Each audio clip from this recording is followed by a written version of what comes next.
வணக்கம். இன்றைய முக்கிய செய்திகள். தமிழக சட்டப்பேரவை தேர்தலையொட்டி புதுச்சேரி, காரைக்காலிலும் வரும் 21ஆம் தேதி முதல் 23ஆம் தேதி வரை 3 நாட்களுக்கு மதுபான கடைகள் மூட கலால் துறை உத்தரவிட்டுள்ளது.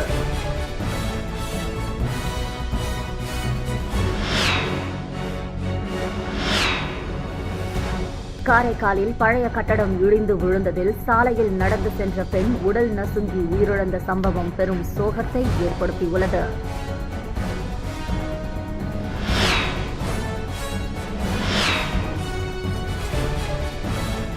அண்ணல் அம்பேத்கர் பிறந்த நாளை முன்னிட்டு நாளை புறநோயாளிகள் பிரிவு இயங்காது என்று புதுச்சேரி ஜிப்மர் மருத்துவமனை நிர்வாகம் தெரிவித்துள்ளது.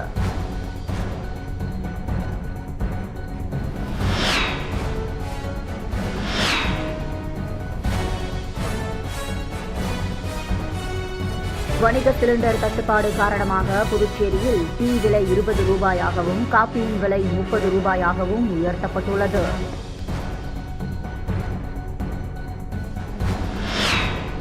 இனி வருவது விரிவான செய்திகள்.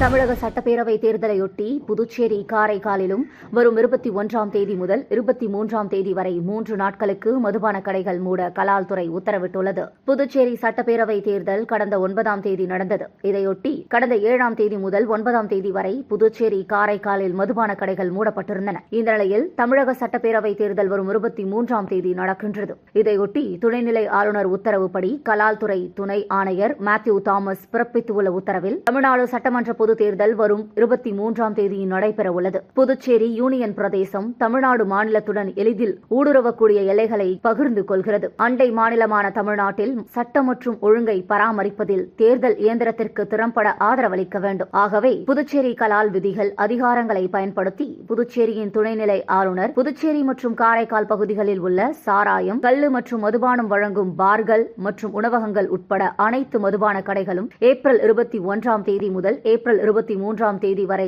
மூட உத்தரவிடப்பட்டுள்ளது என்று தெரிவித்துள்ளார்.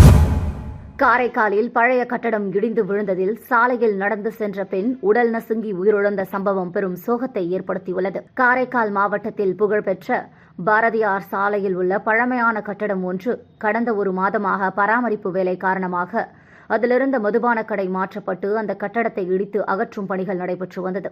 இந்த நிலையில் இன்று மதியம் 12 மணி அளவில் அந்த கட்டடம் திடீரென பலத்த சத்தத்துடன் இடிந்து பாரதியார் சாலையில் விழுந்தது. இதில் சாலையோரம் நடந்து சென்ற பெண் ஒருவர் உடல் நசுங்கி பரிதாபமாக உயிரிழந்தார். தகவல் அறிந்த காவல்துறையினர், தீயணைப்பு துணையினர் மீட்டு பணிகளை மேற்கொண்டு வருகின்றனர். கட்டட இடர்பாடுகளில் சிக்கி உள்ளனரா என்று தீயணைப்பு துறையினர் JCB வாகனத்தின் உதவியுடன் மீட்பு பணிகளை மேற்கொண்டு வருகின்றனர்.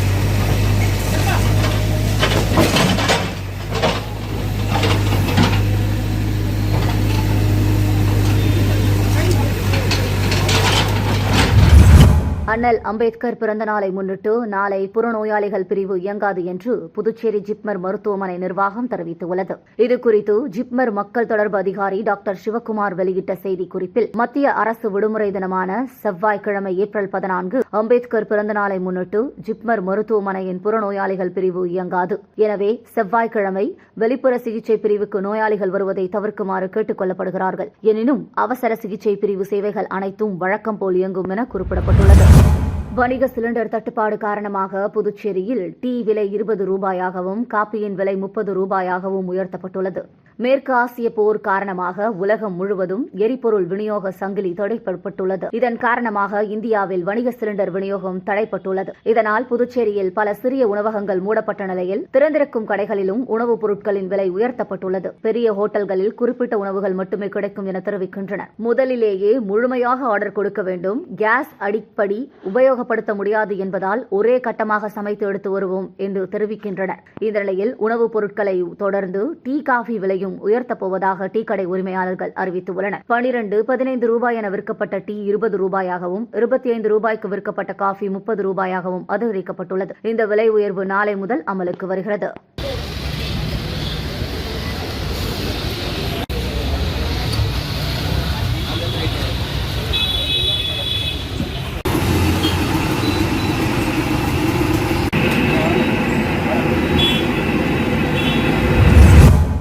நாடாளுமன்றத்தில் பெண்களுக்கு 33% இடஒதுக்கீடு வழங்கும் சட்ட முயற்சிக்கு நடவடிக்கை எடுத்த பிரதமர் நரேந்திர மோடிக்கு புதுச்சேரி பாஜக மகளிர் அணி நன்றி தெரிவித்துள்ளது.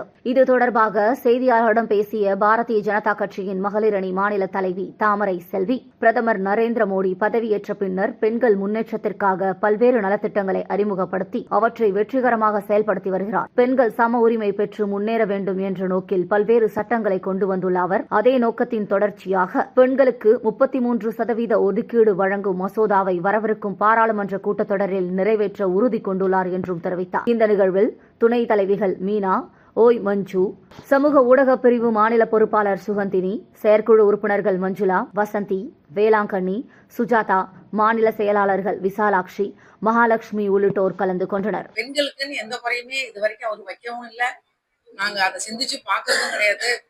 பெண்கள் வீட்டுல முன்னேறினா, வீட்டுல இருந்தாங்கன்னா ஒரு குடும்பமே முன்னேறும்ன்ற எல்லாருக்குமே தெரியும். பெண்கள் இல்லைன்னா அந்த வீடு வீடா இருக்காதுன்றதும் தெரியும். இல்ல கூட்டணியில் இருக்கும்போது சீட்டெல்லாம் கரெக்டா அந்த மாதிரி இருக்கும்போது நம்ம மறுபடியும் அதை கேட்கக்கூடாது. இப்ப நடைமுறைக்கு வந்துடுச்சு, அதை நாங்க அடுத்த தடவை நாங்க அதை நடைமுறைக்கு கொண்டு வரோம்.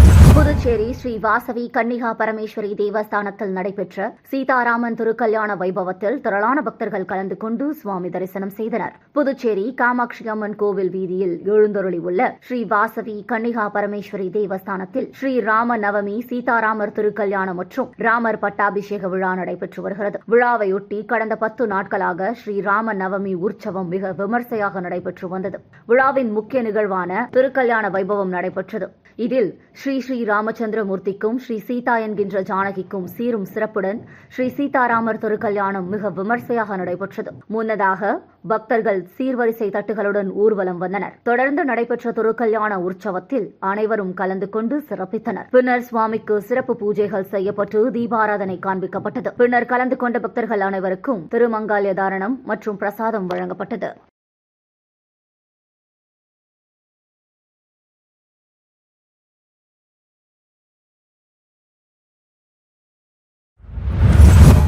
அருள்மிகு காஞ்சி ஸ்ரீ கருக்கணில் அமர்ந்தவள் அம்மன் திருக்கோவிலில் லட்ச தீபம்.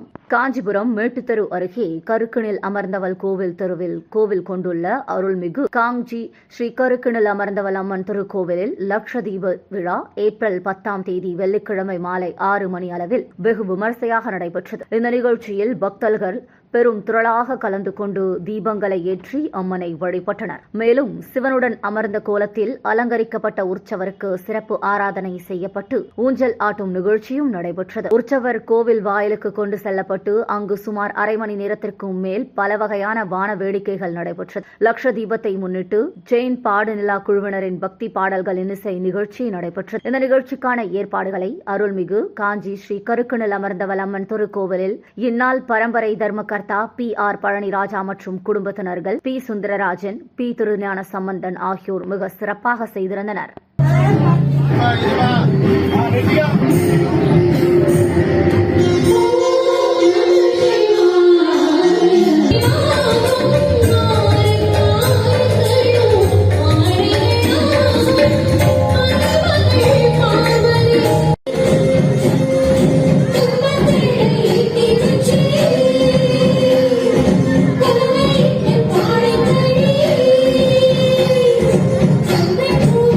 மீண்டும் இன்றைய முக்கிய செய்திகள்.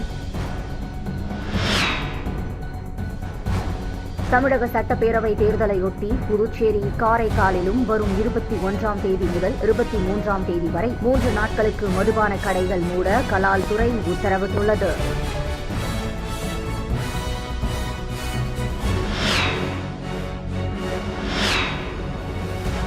காரைக்காலில் பழைய கட்டடம் இடிந்து விழுந்ததில் சாலையில் நடந்து சென்ற பெண் உடல் நசுங்கி உயிரிழந்த சம்பவம் பெரும் சோகத்தை ஏற்படுத்தியுள்ளது.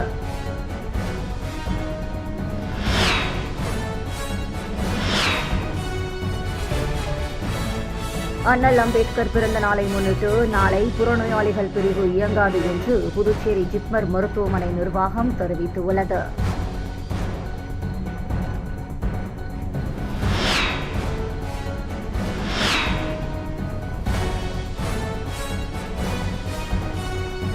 வணிக சிலிண்டர் தட்டுப்பாடு காரணமாக புதுச்சேரியில் டீ விலை 20 ரூபாயாகவும் காபியின் விலை 30 ரூபாயாகவும் உயர்த்தப்பட்டுள்ளது.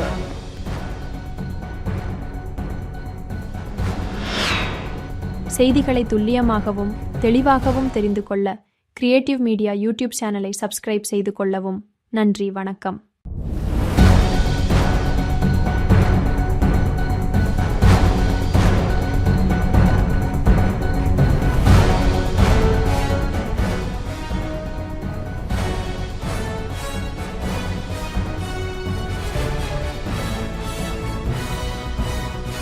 நம்ம சேனலை சப்ஸ்கிரைப் பண்ணுங்க, லைக் பண்ணுங்க, ஃப்ரெண்ட்ஸ்க்கும் ஷேர் பண்ணுங்க. தேங்க்யூ.